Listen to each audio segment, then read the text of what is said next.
નમસ્કાર. દિવસભરના તાજા સમાચારોમાં તમારું સ્વાગત છે. તમારી સાથે હું છું પિનલગીરી ગોસ્વામી. સમાચારો વિસ્તારથી જાણીએ એ પહેલા મહત્વના સમાચારો ઉપર એક નજર. મિત્રો, આજની વિડીયોમાં સૌપ્રથમ વાત થશે રાજકોટમાં ઉજવણીના નામે કાયદાનો ભંગ કરવામાં આવી રહ્યો છે. આજકાલ નવયુવાનો સોશિયલ મીડિયામાં ફેમસ થવા માટે નવા અખતરાઓ કરતા હોય છે.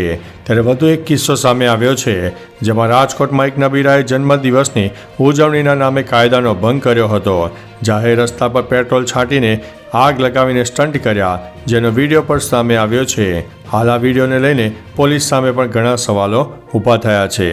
મિત્રો, અન્ય મહત્વના સમાચારની વાત કરીએ તો કાંકરિયા કાર્નિવલ વર્લ્ડ ફેસ્ટિવલ બની ગયો છે તેવું મુખ્યમંત્રીએ જણાવ્યું છે. મુખ્યમંત્રીએ જણાવ્યું છે કે 24 ડિસેમ્બરના રોજ પૂર્વ વડાપ્રધાન અટલ બિહારીભાઈ વાજપેયીનો જન્મદિવસ જેને સુશાસન દિવસ તરીકે ઉજવવામાં આવ્યો. રાજ્યના શહેરોમાં ઇન્ફ્રાસ્ટ્રક્ચર સાથે મનોરંજન સુવિધા વધી છે. કાંકરિયા કાર્નિવલની લોકો આતુરતાથી રાહ જોઈ રહ્યા હતા. લોકો ગુજરાતમાં શ્રેષ્ઠ કલાકારોને માણે છે. કાંકરિયા કાર્નિવલ વર્લ્ડ ફેસ્ટિવલ બની ગયો છે. આ આયોજન માટે અમદાવાદ મ્યુનિસિપલ કોર્પોરેશન ટીમને અભિનંદન પાઠવું છું. મિત્રો, અન્ય મહત્વના સમાચારની વાત કરીએ તો ડિલિવરી બોયઝનો સાન્તાક્લોઝનો ડ્રેસ ઉતાર્યો અને પૂછ્યું, હિન્દી તહેવારો પણ તમે આવું કરી શકો? ક્રિસમસની ઉજવણીમાં ઇન્દોરમાં એક હિન્દુ સંગઠને ફૂડ ડિલિવરી બોયને રસ્તામાં રોકીને તેનો સેન્ટાક્લોઝનો ડ્રેસ કઢાવી નાખ્યો. ખરેખર ઝોમેટોએ તેની ડિલિવરી સ્ટાફને સેન્ટાક્લોઝના ડ્રેસ પહેરીને ડિલિવરી કરવા કહ્યું હતું, જેને હિન્દુ સંગઠનના લોકોએ રસ્તામાં અટકાવ્યો હતો. તેણે ડિલિવરી બોયને પૂછ્યું કે શું તમે હિન્દુ તહેવારો પર કેસરીઓ પહેરો છો? ત્યારબાદ સેન્ટાક્લોઝનો ડ્રેસ કોડ ઉતારી દેવામાં આવ્યો હતો. મિત્રો, અન્ય મહત્વના સમાચારની વાત કરીએ તો પુષ્પા મૃતકના મહિલાના પરિવારના વહારે. ફિલ્મ પુષ્પા 2ના સ્ક્રીનિંગ સમયે નાસભાગમાં મૃત્યુ પામેલી મહિલાના પરિવારને અભિનેતા અલ્લુ અર્જુન અને નિર્માતાઓ દ્વારા 2 કરોડ રૂપિયા આપવામાં આવશે. અલ્લુ અર્જુનના પિતા અલ્લુ અરવિંદે આ માહિતી આપી છે. 1 કરોડ અલ્લુ અર્જુનને અને બાકીની રકમ નિર્માતાઓ દ્વારા ફિલ્મ વિકાસ બોર્ડના અધ્યક્ષને સોંપવામાં આવી છે. આ ઘટનામાં મૃત્યુ પામનાર મહિલાના ઘાયલ પુત્રની હાલતમાં સુધારો આવ્યો છે.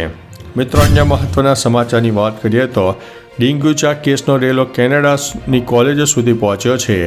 ડેન્ગ્યુચા કેસને લઈને ગુજરાતમાં ભારે ચકચાર જોવા મળી રહી છે. ત્યારે કેનેડાથી લોકોને ષડયંત્ર રચીને અમેરિકામાં ગેરકાયદેસર ઘૂસાડવાના કેસમાં એન્ફોર્સમેન્ટ ડિરેક્ટોરેટ 10 ડિસેમ્બર અને 19 ડિસેમ્બરે સર્ચ ઓપરેશન હાથ ધર્યું હતું, જેમાં સામે આવ્યું છે કે કેનેડાની કોલેજો અને ભારતીય એજન્ટ વચ્ચે સાંઠગાંઠ છે. આમ ડેન્ગ્યુચાનો રેલો કેનેડાની કોલેજો સુધી પહોંચી ગયો છે. મિત્રો, અન્ય મહત્વના સમાચારની વાત કરીએ તો આનો જવાબ કોઈની પાસે છે? ગાંધીના ગુજરાતમાં હવે દારૂ પીધેલા લોકો વારંવાર જોવા મળી રહ્યા છે. રોજ નવા અહેવાલો આવે છે, દારૂ પકડાયું અથવા તો દારૂ સાથે લોકો પકડાયા. આ બધું ક્યારે અટકશે? આનો જવાબ છે કોઈની પાસે? તંત્ર પાસે પણ નહીં. કારણ કે એક વિડીયો સામે આવ્યો છે, જેમાં આણંદ સોજિત્રા રોડ પર નશાની હાલતમાં ગાડી ચાલકે અકસ્માત સર્જી દીધો હતો. મિત્રો, અન્ય મહત્વના સમાચારની વાત કરીએ તો સ્વિગી 1 લાખ મહિલાઓને નોકરી આપશે. ફૂડ ડિલિવરી કંપની સ્વિગી 2030 સુધીમાં 1 લાખ મહિલાઓને ડિલિવરી પાર્ટનર્સ જોડવાની યોજના બનાવી રહી છે. આ માટે કંપનીએ મહિલા કર્મચારીઓ પર વિશેષ ધ્યાન કેન્દ્રિત કરીને ડિલિવરી ભાગીદારો માટે નાણાકીય સાક્ષરતા કાર્યક્રમ શરૂ કરવા માટે NSC સાથે પ્રારંભિક કરાર ઉપર હસ્તાક્ષર કર્યા છે. આ કાર્યક્રમનો ઉદ્દેશ્ય મહિલા ડિલિવરી ભાગીદારોને તેમની નાણાકીય સુખાકારી માટે નાણાકીય શિક્ષણ અને જાગૃતતા પ્રદાન કરવાનો રહ્યો છે.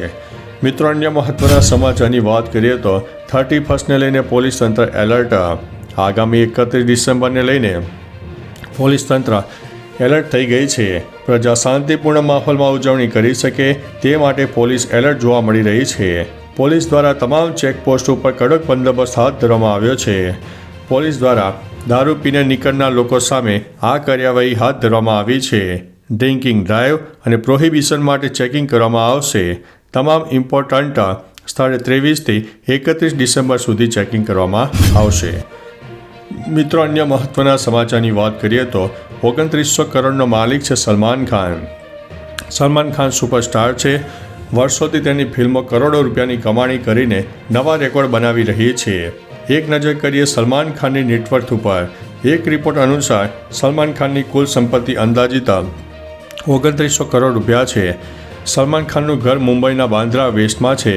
તેની કિંમત 100થી 150 કરોડ રૂપિયા છે. સલમાન બ્રાન્ડ એમ્બેસેડર્સમાં દ્વારા પણ કમાણી કરે છે. તેનું પ્રોડક્શન હાઉસ છે.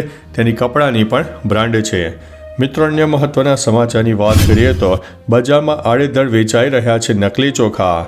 ઇન્સ્ટાગ્રામ ઉપર એક વિડીયો શેર કરવામાં આવ્યો છે, જેમાં એક વ્યક્તિએ કહ્યું છે કે તમે ઘરે આ પ્લાસ્ટિકના ચોખા કેવી રીતે ચેક કરી શકો છો.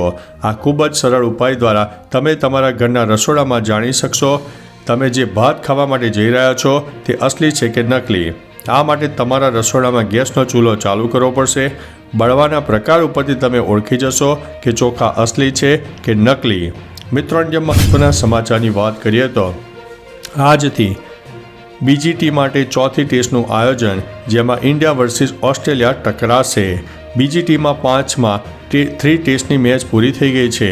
હવે 26થી 30 ડિસેમ્બર સુધી ચોથી ટેસ્ટ મેચ મેલબોર્નમાં રમાવાની છે. 5 મેચની સિરીઝ હાલ 1-1થી બરાબર ચાલી રહી છે. ત્રીજી મેચ ડ્રો થઈ ગઈ છે. ભારતે પર્થમાં પહેલી મેચ 295 રનથી જીતી લીધી છે. એડિલેડમાં રમાયેલી પિંક બોલ ટેસ્ટમાં ઓસ્ટ્રેલિયા જીત્યું છે. ભારતીય ટીમ જીતવાના મક્કમ ઇરાદા સાથે મેદાનમાં ઉતરી રહી છે, કેમ કે WTCની ફાઇનલમાં પહોંચવા માટે બીજીટીને જીતવું જરૂરી છે. તો ચાલો મિત્રો, ફરીથી દેશ અને દુનિયાના સુપરફાસ્ટ સમાચાર લઈને મળતા રહીશું. ત્યાં સુધી અમને રજા આપશો. નમસ્તે.